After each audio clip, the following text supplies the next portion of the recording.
absoluta. Aqui, né? Entre a TV e a outra. Ok. E eu devo olhar. Olá, minhas amigas e meus amigos queridos, que alegria! Que alegria poder estar com você. E mais um Papo à Beça, o seu canal de denúncia, de informação e de muito acolhimento, porque afinal de contas, nós estamos juntos todos os dias. Porque segunda-feira é dia de Papo à Beça, terça-feira é dia de Papo à Beça, quarta-feira é dia de Papo à Beça, quinta-feira também é dia de Papo à Beça. Todos os dias são dias para estarmos aqui juntos, discutindo os assuntos mais importantes da nossa cidade, porque você elegeu o Papo à Beça como o seu canal, a sua voz de denúncia, de informação e de muito acolhimento. E eu quero, nesta noite, agradecer a todas e todos que têm feito o sucesso do nosso programa. Esse programa que veio, e é bom que se diga, no período de pandemia, onde nós estávamos ali analisando e verificando que o número de violência contra as mulheres no âmbito intrafamiliar e doméstico tinha aumentado de maneira exponencial. E aí nós resolvemos fazer o Papo à Beça no Facebook. E aí, por conta do seu apoio, por conta da sua sempre carinhosa atenção, nós migramos para o Instagram, e do Instagram nós recebemos o convite para estarmos aqui na TVN Brasil, e depois recebemos o convite para estarmos em outra TV, e hoje nós estamos em duas TVs para atender você, para estar com você, para discutir com você, como eu já disse, os casos mais urgentes e emergentes que orbitam em torno do nosso quadradinho e quadrilátero candango chamado Distrito Federal. E nós estamos hoje aqui, mais uma vez, naquele propósito da jornada Queremos Você Eleita. E por que é importante a representação feminina no parlamento? E nós vamos discutir isso, gente, com três mulheres incríveis. Três mulheres que colocaram o seu nome à disposição para essa disputa político-partidária, olha, que muitas vezes, para nós, mulheres, é desumana, cruel, injusta, ingrata, mas o nosso nome é mulher, mas o nosso sobrenome é coragem.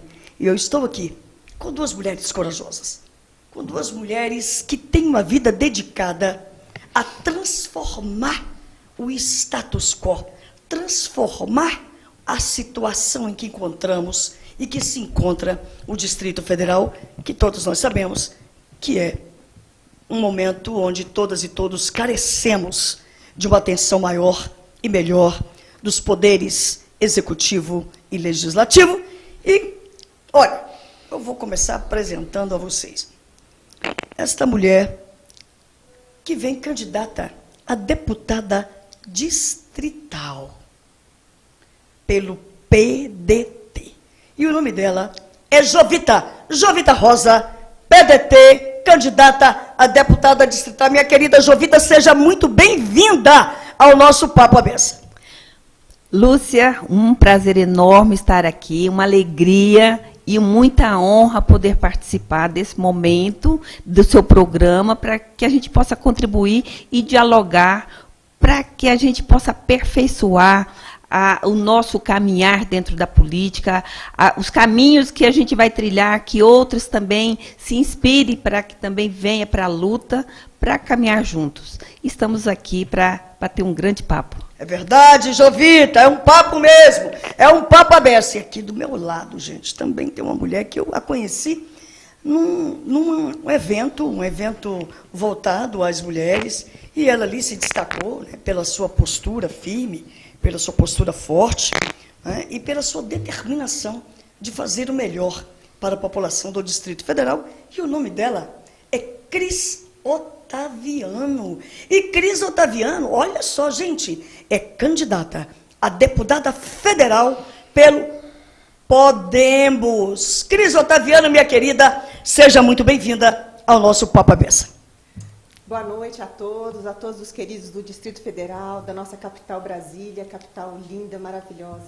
Quero agradecer, cumprimentar a nossa querida Lúcia e a nossa candidata Jovita, que está aqui também nessa jornada, como eu estou buscando uma efetiva eleição, porque a nossa intenção realmente é atuar para que haja uma mudança, porque política é mudança, política é transformação.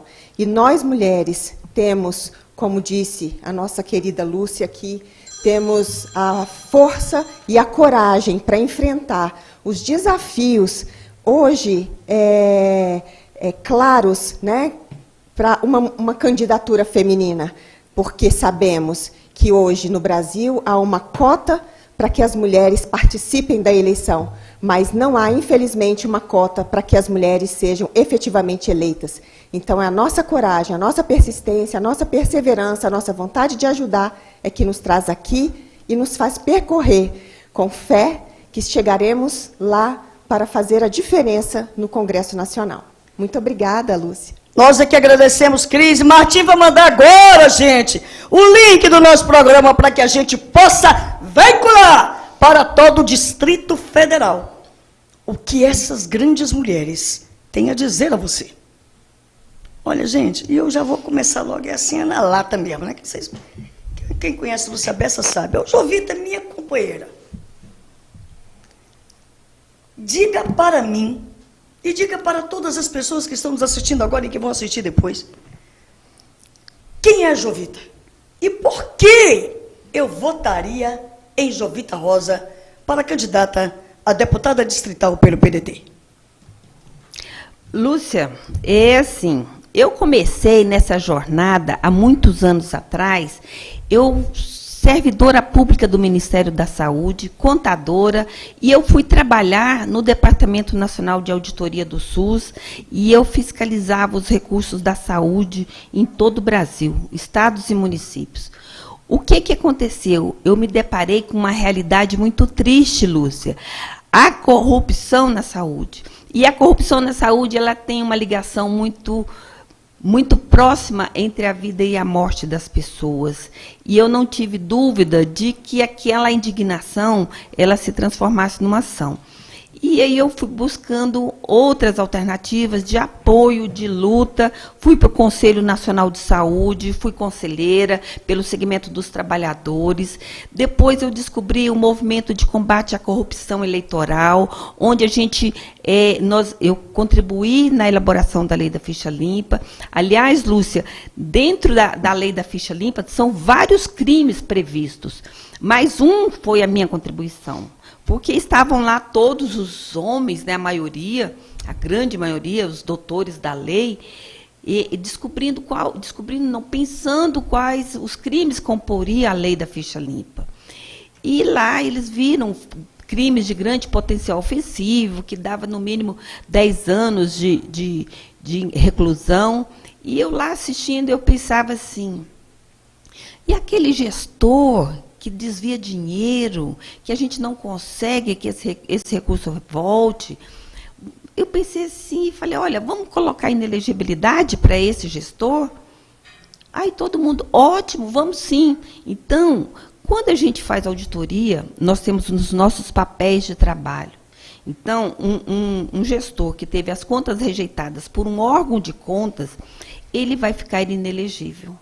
E hoje, mais de 70% das inelegibilidades por conta da lei da ficha limpa vem por esse item, sabe? E aí eu comecei a andar nesse caminho e nós fizemos uma cartilha, voto não tem preço, saúde é seu direito, uma campanha contra a corrupção eleitoral na saúde. E assim a gente foi andando e em Brasília eu participava do Instituto de Fiscalização e Controle e tinha um projeto da auditoria cívica na saúde, onde a gente vai, mobiliza a população usuária do SUS e a gente vai fiscalizar o programa Saúde da Família. Aí a gente anda por esses caminhos todos, né? E a gente vê assim, na minha atividade de auditora do SUS, a gente, quando chegava numa secretaria que ela era gerida por uma mulher, era diferente, sabe? Com muita raridade a gente descobria alguma coisa errada que ela tenha feito, mas a saúde acontecia de uma forma muito mais espontânea, muito mais abrangente, né? Seguindo os princípios do SUS, que é a integralidade enfim. Aí eu comecei, falei, bom, a gente já trilha um caminho, então está na hora de navegar em águas mais profundas. E eu fui procurar um partido político, né, em 2011, para eu me filiar. E eu vi a história de todos, sabe? E me encantei com o PDT. Por que eu me encantei com o PDT? Nos anos 40, Getúlio Vargas ele fez uma reforma agrária. Não chegou a ser uma reforma agrária, mas assim, ele assentou umas famílias de trabalhadores rurais. Os meus pais foram assentados, meus avós. Mudou a minha história. Eu sou de uma família de 14 irmãos. Eita! Já nasci numa comunidade, sabe? Eu tinha que dividir tudo, a cama, a roupa, a comida. E a alegria, né? A alegria também é muito grande. Então, eu falei, poxa vida, Getúlio Vargas fez essa para minha família, eu não poderia estar em outro partido. Então, eu sou PDT raiz, e eu estou estudando os princípios do trabalhismo, e cada dia eu me encanto mais. Eu fico muito feliz quando percebo uma mulher que faz parte de um partido político e participa da vida e da história desse partido. Porque também os partidos políticos eles enfrentam alguns problemas, que são aquelas entradas e saídas. Sim. Não é verdade, Jovita? Sim. E isso não é bom, porque a pessoa não cria raízes, e ficam ali, às vezes, por uma questão de conveniência, não é verdade? Então, eu fico muito feliz quando eu vejo uma pessoa que tem essa identidade com o partido, e isso é extremamente importante. Bom, gente, eu tenho aqui do meu lado também a nossa Cris Otaviano, que está com um mega desafio. Aliás, não dá para a gente falar qual é o desafio maior, não é? Porque todos os desafios, todos esses pleitos políticos que vocês estão tendo agora, eles carregam em si muitas diversidades, muitas adversidades. É claro e evidente que a força e a vontade de transformação é maior do que as adversidades, senão vocês não estariam aqui. Sim. Por que, minha querida Cris, eu votaria em você? O que Cris Otaviano tem a oferecer para a população do Distrito Federal? Cris Otaviano é filha de nordestinos. A minha mãe chegou em Brasília com meu pai, com 4 filhos, sem perspectiva, sem emprego, e a história dela me conta a odisseia que é chegar num ambiente novo, como o Distrito Federal, num momento de transformação do país, sem ter um lugar para morar, um emprego para onde receber os seus recursos do seu próprio trabalho. Cris Otaviano, aos 7 anos, sonhava em ser empresária. E eu tive a oportunidade de fundar diversas empresas, desde os meus 16 anos que eu trabalho. Eu trabalho como autônoma, eu trabalho como voluntária, eu trabalhei como empresária. E, depois de um determinado momento da minha vida, eu tive o infortúnio de ter uma trombose cerebral, que me paralisou o lado esquerdo. Nesse momento, eu precisei buscar estabilidade no serviço público. E, a partir de então, eu prestei o Enem, eu fiz um novo curso de graduação, justamente para conseguir passar nos primeiros lugares num concurso público da Câmara Legislativa do Distrito Federal, para eu alcançar a estabilidade de ter, no final do mês, um salário. Se acontecesse novamente um infortúnio comigo, como aconteceu na ocasião da trombose, que eu tivesse uma segurança de um salário que pudesse me dar o pão de cada dia. A partir de então, eu passei a pleitear a minha nomeação, apesar de ter sido aprovada em 3º lugar neste concurso dificílimo, que eu passei para consultora legislativa na Câmara. Nós ouvimos que não iríamos ser nomeadas tão facilmente. Então, nós passamos mais de 3 anos lutando e, recentemente, eu tive a oportunidade de ser nomeada agora em fevereiro desse ano de 2022. Logo após esse evento, eu recebi o convite para participar da política. E, nesse sentido, eu fiquei muito feliz, porque, como voluntária, há mais de 20 anos, atuamos no Recanto das Emas e em alguns outros pontos da cidade. Vislumbramos a possibilidade de ampliar as nossas ações. Entendemos quais são as mazelas que passa um empresário, que passa uma família nordestina que chega em Brasília e não tem onde morar, que passa um concurseiro que demora 4, 5, 10 anos para conseguir aprovação num concurso público e recebe a notícia de que não vai ser nomeado, porque só o primeiro lugar que foi previsto no edital que será nomeado. Então, a Cris Otaviano, se você votar nela, ou seja, em mim, e eu alcançar a minha vaga na Câmara dos Deputados, eu vou lutar para que a igualdade dos homens e mulheres prevista na Constituição Federal, que hoje abrange o âmbito formal da legislação, se torne uma legislação com características materiais, ou seja, que seja efetivamente uma igualdade. Eu vou brigar para que haja mais mulheres na política. Eu vou ser um exemplo disso. Eu vou disseminar isso pela nossa cidade, pelo nosso país, e mostrar que, apesar de tudo, é possível que a gente alcance isso, mesmo em condições desfavoráveis como as que encontramos hoje. Então, eu tenho um compromisso de olhar para as pessoas e resolver as dores delas. E convido vocês que votarem em mim, caso eu alcance um gabinete na Câmara dos Deputados, que venham comigo tomar um café e conversar sobre os seus problemas, para que a gente possa efetivamente trabalhar para a resolução deles. Muito bem, essa é Cris Otaviano, a nossa candidata a deputada federal pelo Podemos. Muito bem, Cris, muito bem, Jovita. É importante demais ouvirmos vocês, é importante demais termos essas opções para, no momento exato, onde nós tivermos que escolher a nossa candidata, nós termos a convicção de que aí depositaremos o nosso voto e o nosso apoio àquela que vai verdadeiramente nos representar e dar voz às mulheres do Distrito Federal, que são a maioria aqui também, a exemplo do nosso país. E a nossa próxima indagação e a nossa próxima discussão é que, muito embora sejamos a maioria neste país, a maioria no Distrito Federal e a maioria de eleitores e eleitoras deste país, temos aqui, minha querida Jovita, na Câmara Legislativa, das 24 cadeiras, apenas 3 ocupadas por mulheres.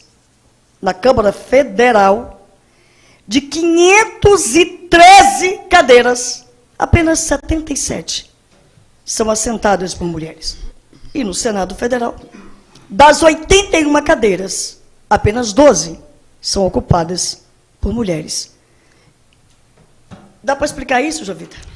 Olha, eu acho que há necessidade de a gente fazer uma capacitação ou uma mais popular, para as mulheres entenderem verdadeiramente a importância desse voto, para esse voto feminino. Porque quando você vota numa mulher, a competência dela é muito maior que os homens, que ela tem um olhar muito mais ampliado, e a gente precisa realmente que a sociedade, principalmente nós mulheres, votamos em mulheres. Olha, há muitos anos eu só voto em mulher, eu só voto em homem quando realmente não tem nenhuma mulher no páreo, quando, assim, por exemplo, no governo, enfim, mas eu sempre prefiro as mulheres, mesmo que não seja tanto assim, com a ideia junto com a minha, entendeu? Então, as mulheres precisam ter essa coragem, essa disposição para que olhar os programas, as propostas, os compromissos das candidatas, sabe? Porque quando a gente olha, hoje, Lúcia, a gente vê o poder econômico tomando conta de tudo, sabe? As pessoas vão trabalhando, elas vão fazer bandeiraço, elas vão de cabos eleitorais, trabalhando para um e para outro. Mas na hora do voto, na hora exata, é você e a urna, é o seu coração que tem que falar. É o seu coração que tem que buscar e saber quais são as melhores propostas para todos.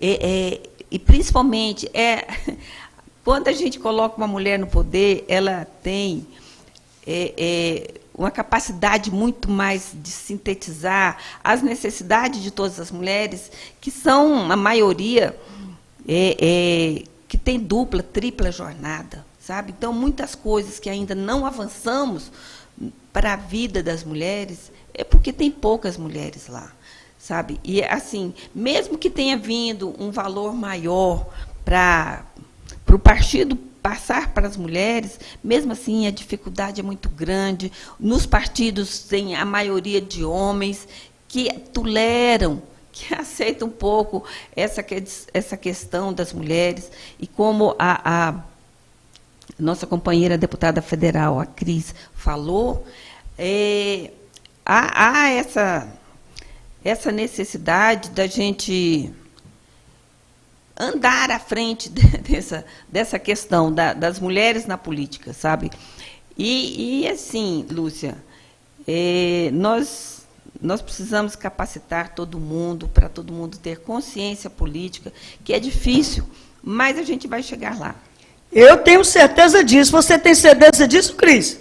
Nós vamos chegar lá? Paridade na política? Eu não tenho a menor dúvida.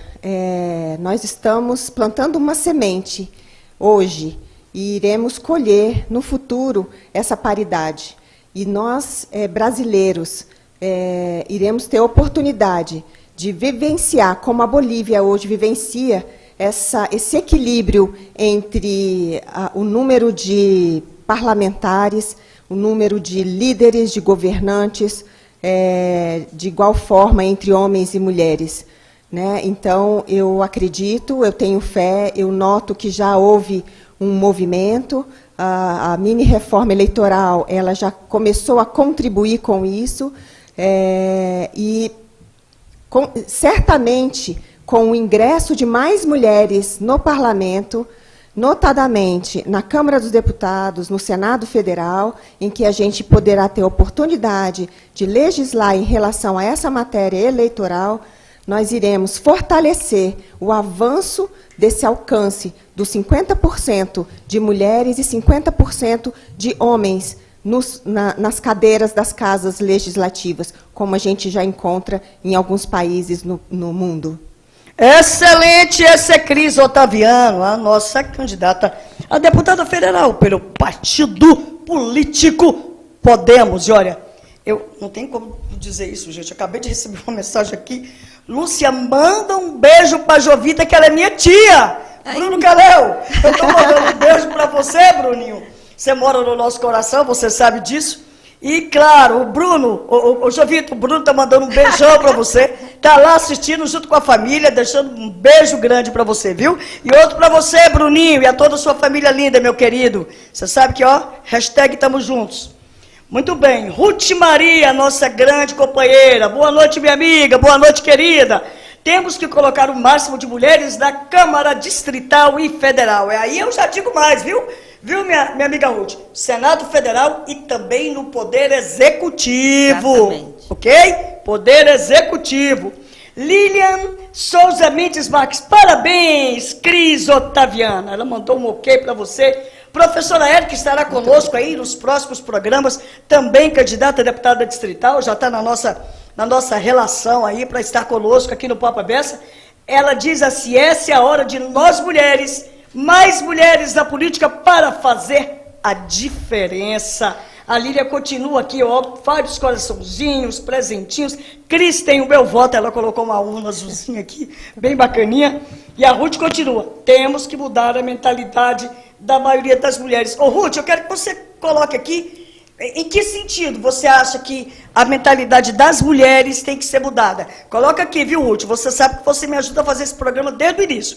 Então, me ajuda aí, porque eu quero entender direitinho quando você diz que a gente tem que mudar a mentalidade das mulheres, ok? Bom, gente, nós acompanhamos e acompanhamos todos os dias as mazelas, né, que a população do Distrito Federal vem enfrentando, né, a questão das filas nos nossos centros de referência, né? Acompanhamos também uma mulher que faleceu em uma dessas filas sem o atendimento devido.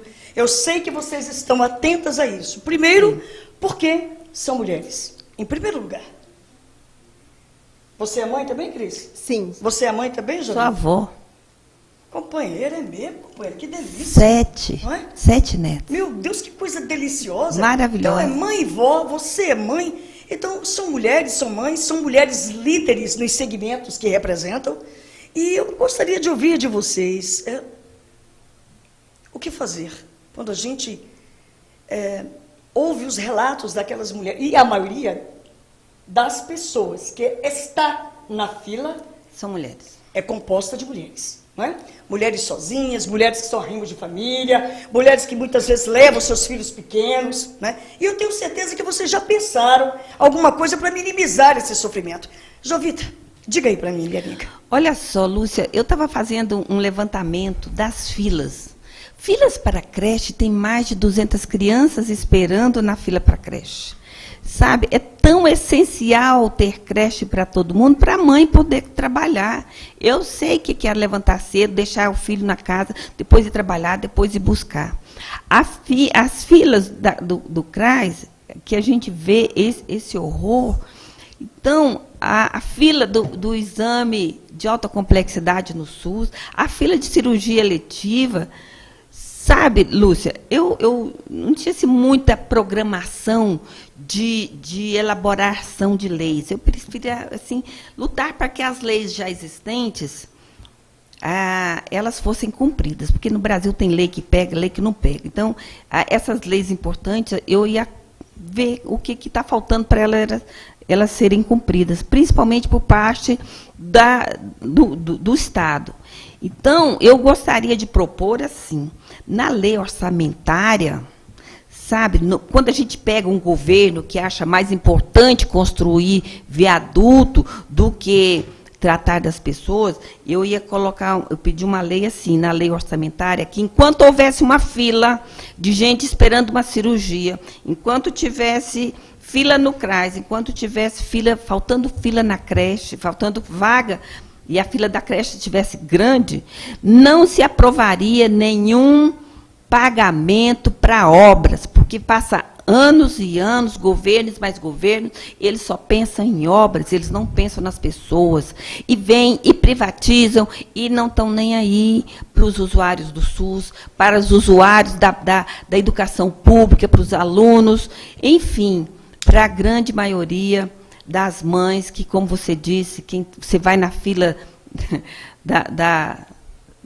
do CRAS, estão lá as mães. A fila da creche, quem está atrás de creche são as mães. Raríssimas exceções são os pais. Mas, então, eu iria propor essa questão. Enquanto tivesse o ser humano com uma necessidade que o Estado tem obrigação de cumprir, que ele não pagasse nenhuma obra enquanto tivesse um ser humano sofrendo numa fila. Olha, Jovita, quando você fala em obra, eu lembrei, Cris, no último dia, tenho certeza que você se lembra desse dia, no último dia do governo Agnello, ele inaugurou o que mesmo? Centro administrativo. O Centro Administrativo. Que hoje está ali. O seu dinheiro, o meu, o seu, da população do Distrito Federal, numa obra faraônica, num elefante branco como aquele, sendo deteriorada dia a dia, em um local excelente, onde poder-se-ia, além de ter o centro administrativo, outras tantas atividades. Não é, minha amiga? Bom, eu queria, não tinha como não complementar isso, mas voltamos aqui para a manifestação da nossa querida Cris. O que você pensa, Cris, que pode ser feito para minimizar a dor dessas mulheres provedoras de famílias, que esperam um atendimento e que muitas vezes morrem sem receber esse atendimento? Nós percebemos que, mesmo antes da pandemia, mas se agravou ao longo da pandemia, a questão da fome, a questão da falta de provimento do Estado para os direitos sociais básicos da população. Esses direitos sociais, eles estão previstos no artigo 6º da Constituição Federal. É dever do Estado oferecer a mínima condição para que as pessoas possam ter saúde, possam ter moradia, possam ter alimento, possam ter trabalho, lazer. Nesse sentido, eu percebo e acredito que nós devemos trabalhar para socorrer as pessoas que hoje estão morrendo de fome. Para isso, nós temos que fomentar a produção de riquezas. Nós não podemos brincar com isso. A fome tem pressa. E nós temos, como país, uma dimensão constitucional, continental, condições de gerar muitas riquezas para socorrer essas pessoas. Dá para elas as condições para que elas consigam andar, caminhar com as suas próprias pernas, né, com as suas próprias energias. E a longo prazo, eu entendo que a educação de base, a formação integral do ser humano é muito importante. Nós não podemos, como futuros gestores políticos, presidentes e presidentas, negligenciar a educação de base no nosso país. Ao longo dos últimos 20 anos, eu, como cidadã, senti muita falta disso com relação aos nossos presidentes da República. Eles não se preocuparam muito em investir na educação de base. Eles não se preocuparam em dar condições para a mãe que gera um filho ter o alimento adequado, para que ele nasça com saúde, para que ele tenha oportunidade de desenvolver o seu intelecto, a sua coordenação motora, para que no futuro ele consiga caminhar com as próprias pernas e dar continuidade a esse movimento que é a vida humana, né? E que nós possamos, como pais, como tios e avós, recebermos de volta toda a dedicação que entregamos para a nossa família. Então, eu entendo que o nosso maior problema hoje no país, em relação à falta de condições primárias para as pessoas, é que elas não encontram condições de andar com as próprias pernas. E a educação de base, para mim, é fundamental nesse sentido. Jovita e Cris, também estamos vivenciando, e isso é uma coisa nítida, que a população do Distrito Federal e deste país está sofrida, sem perspectiva, sem esperança, sem emprego, com muita violência, sem habitação digna. E nós estamos vendo o nosso meio ambiente também sendo deteriorado a cada dia. Nós estamos vivenciando e sentindo na própria pele, sim, a revolta da nossa fauna e da nossa flora das nossas próprias atitudes. E, Jovita, nós não tivemos uma Câmara Legislativa atuante. Não. Né? O fim princípio da Câmara Legislativa, além de legislar, evidentemente, é fiscalizar o Poder Executivo. Fiscalizar. Né?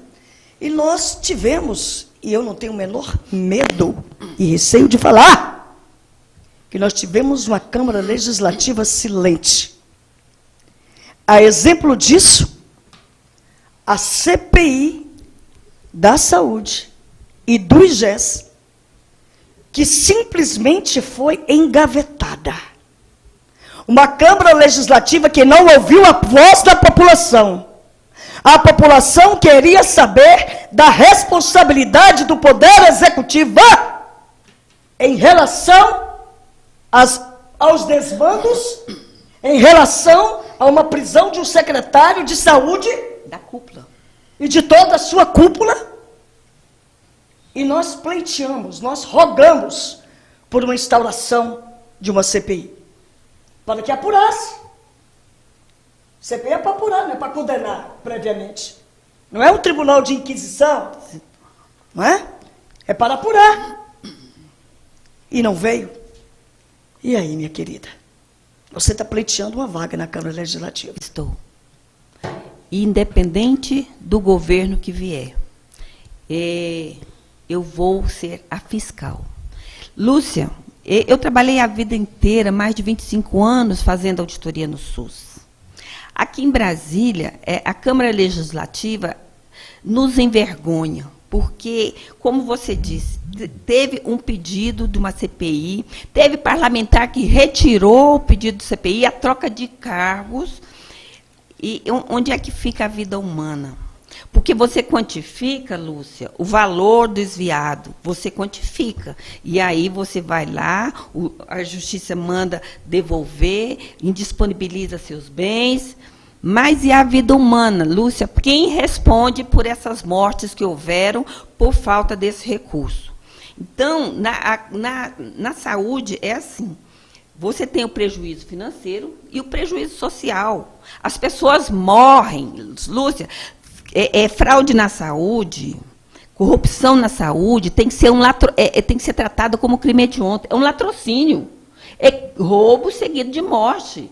E a nossa Câmara Legislativa, e a maioria deles estão querendo voltar, que a população faça o seu juízo, tá? Que quem votou contra a abertura dessa investigação, como você falou, investigar não quer dizer condenar, quem vai condena é o judiciário, mas esses deputados distritais votaram contra. E nós, da sociedade, Lúcia, nós fizemos um abaixo-assinado para abrir uma CPI de iniciativa popular, para pressionar os parlamentares e juntar força com aqueles que estavam lá e que queriam a CPI. Mas não adiantou nada, porque o atual presidente da Câmara engavetou. Então, é um absurdo. Aqui em Brasília, as histórias se repetem. Não sei quanto tempo você está em Brasília, mas nós temos uma ponte que, há muito tempo, a terceira ponte era chamada Ponte dos Remédios. E sabe quanto da assistência farmacêutica tinha naquela ponte, naquela época? Quase 30 milhões de medicamentos, de recursos da assistência farmacêutica. Quantas pessoas morreram por falta de medicamento?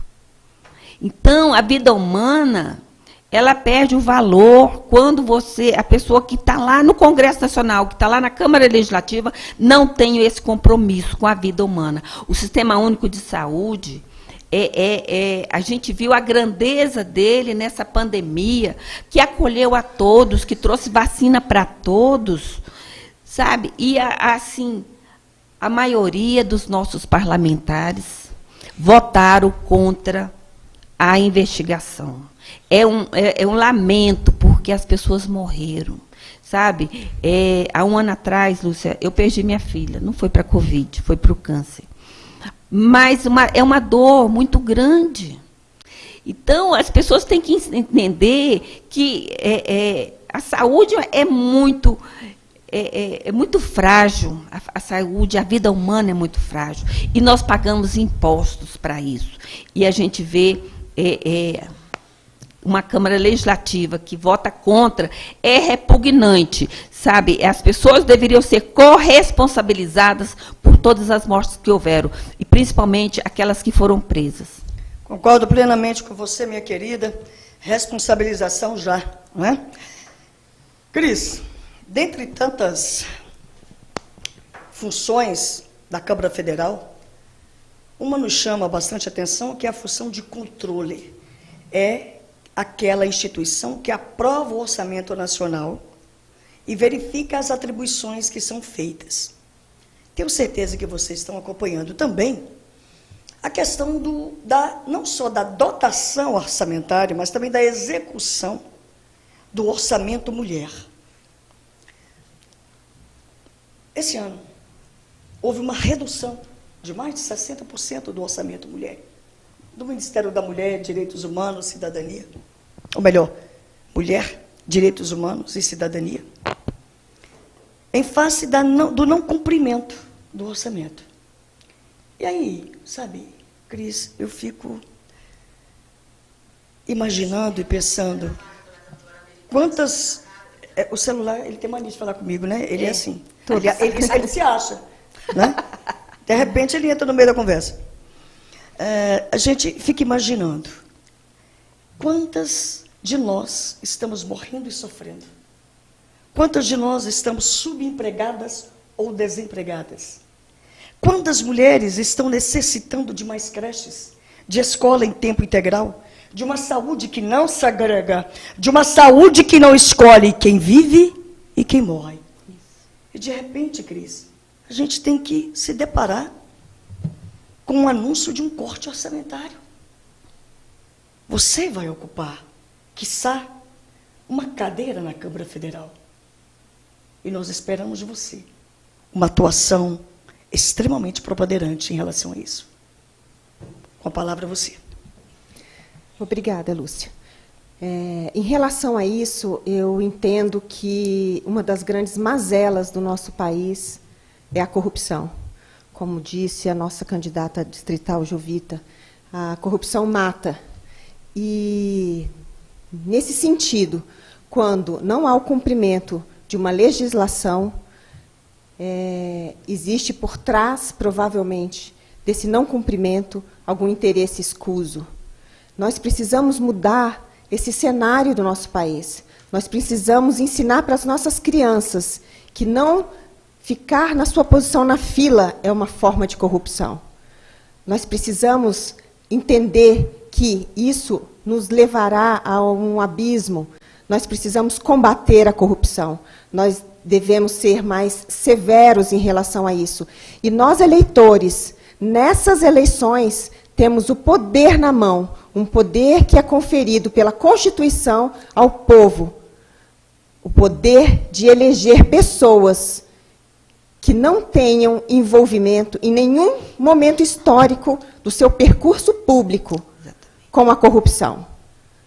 Ao meu entender, uma pessoa pública que se envolve em corrupção, ela não deveria ter o direito de retornar a cargos públicos. Porém, a nossa Constituição, por ser uma Constituição cidadã, ela não prevê, ela não permite a pena eterna. Então, nós não podemos instituir, eu como deputada, desenvolver um projeto de lei para tentar alterar esta questão, porque eu entendo que isso é uma questão crucial e que é uma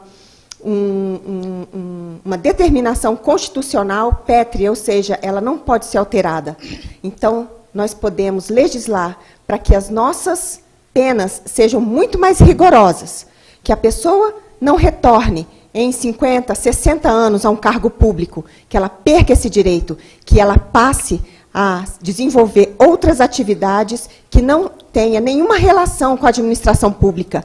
E eu entendo que essa é a maior pena que uma pessoa que se diz agente político, agente público, servidor público, empregado público, pode ter. E isso é um dos caminhos que podem fazer com que cheguemos a uma condição de termos um número muito reduzido de ações corruptas e de pessoas corruptas no nosso país. Martim, eu queria uma palminha aqui para as duas falaram sobre não à corrupção, intolerância total a qualquer tipo de corrupção, e que...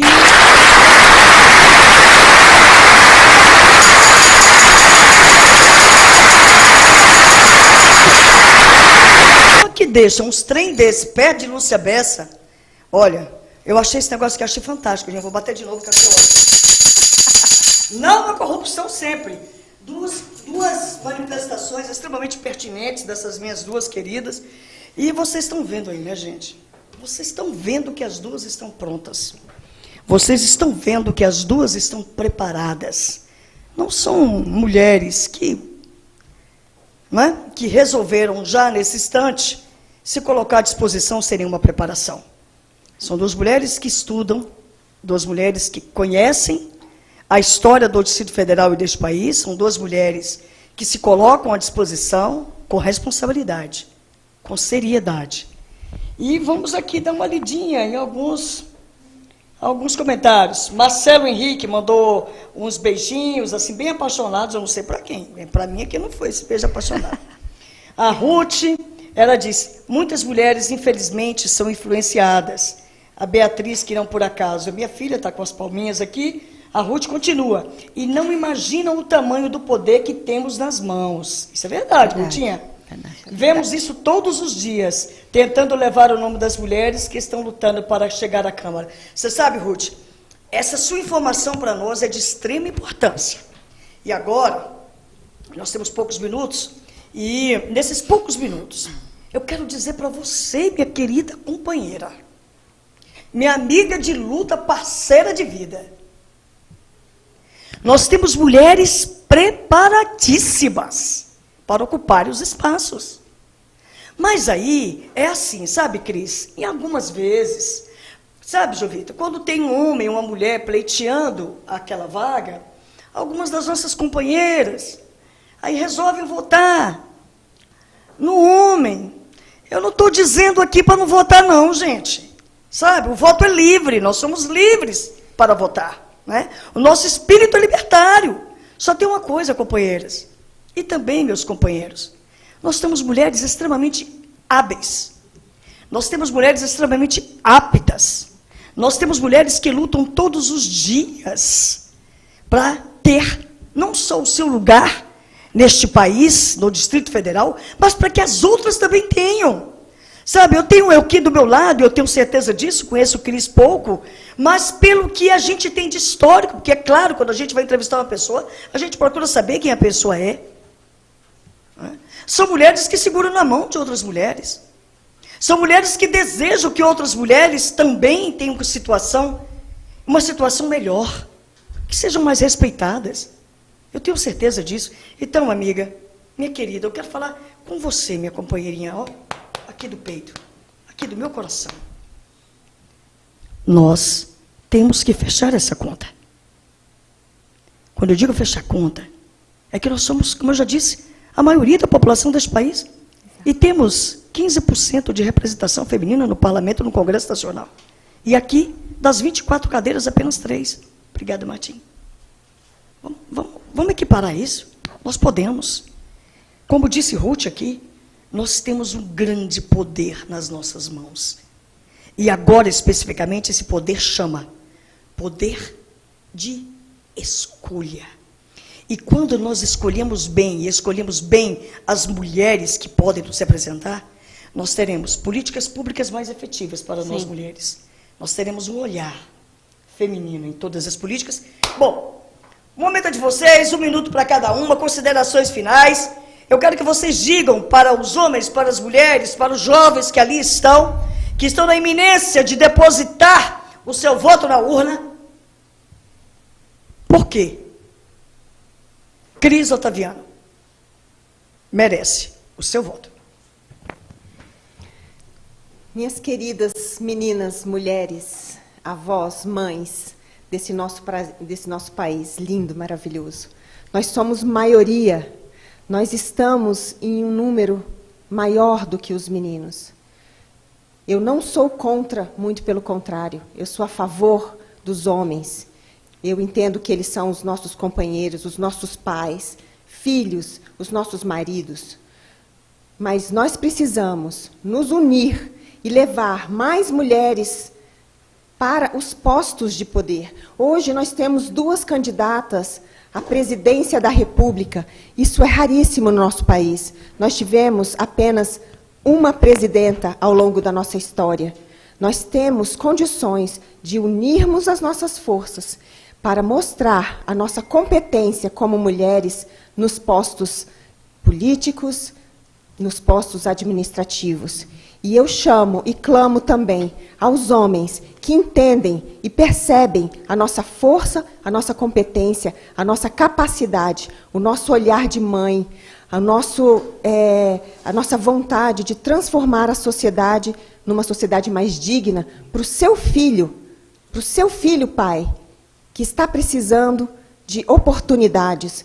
Dá oportunidade para as pessoas mais humildes, a mesma oportunidade que a gente vê ter as pessoas que já nascem numa condição financeira mais abastada. Eu faço um apelo e peço e me comprometo a atuar como uma parlamentar que vai mudar esse cenário político. Nos dê a oportunidade, coloquem mais mulheres na política. Vocês têm o poder na mão, como eu disse. A Constituição nos deu esse poder. Então, vamos exercer esse poder de colocar mais mulheres nos parlamentos, nas cadeiras parlamentares, nas casas legislativas, né, para que nós possamos comprovar a nossa competência. Obrigada, minha querida Cris Otaviano, deputada federal, número? 1900. Olha que número fácil, gente. 1900, Jovita querida. Lúcia, é o seguinte, eu fiz 12 compromissos, mas eu vou ficar só nos 3 primeiros para a gente ganhar tempo. Primeiro, quando eu fui ser conselheira do Conselho Nacional de Saúde, eu abri mão do plano de saúde, isso há mais de 10 anos. Então, eu sou 100% SUS. Então, eu quero defender a saúde pública para todos, com qualidade. Porque é muito importante que a gente tenha o SUS 100% público e estatal de qualidade. Também eu quero implementação de creches, vou lutar para ter creches em todas as regiões administrativas para que as mães possam trabalhar com segurança, possam trabalhar sossegadas, sabendo que o filho está entregue a uma boa creche pública de qualidade. E o último, defender uma escola pública integral. Lúcia, quando a gente olha o sistema socioeducativo, quando a gente olha o sistema carcerário, a maioria de lá, mais de 60%, não terminaram o ensino básico. É muito mais barato a gente colocar a escola em tempo integral. Isso mesmo, Jovita, minha querida. Muito Olha, bem. eu sinto muito, gente, mas aqui o tempo Mas é Jovita Rosa, 12 mil. Jovita Rosa, 12 mil, deputada 12 mil. distrital. Olha que número fácil, gente. Jovita Rosa, 12 mil. PDT. Esse é o seu papabeça. Agora eu não posso deixar de mandar um beijo para Bebete Leite. Obrigada, minha querida. Continue aí nos ajudando a fazer o seu programa. Claro, acabou. Mas segunda-feira estaremos de volta no Papabeça, o seu canal de denúncia, de informação e de acolhimento, porque afinal de contas o que nós queremos é viver. Mas o que nós exigimos é viver livres de toda violência, de toda opressão, de toda subrepresentação feminina e com muito amor no coração. E até o próximo Papabeça, o seu canal de denúncia, de informação e de acolhimento.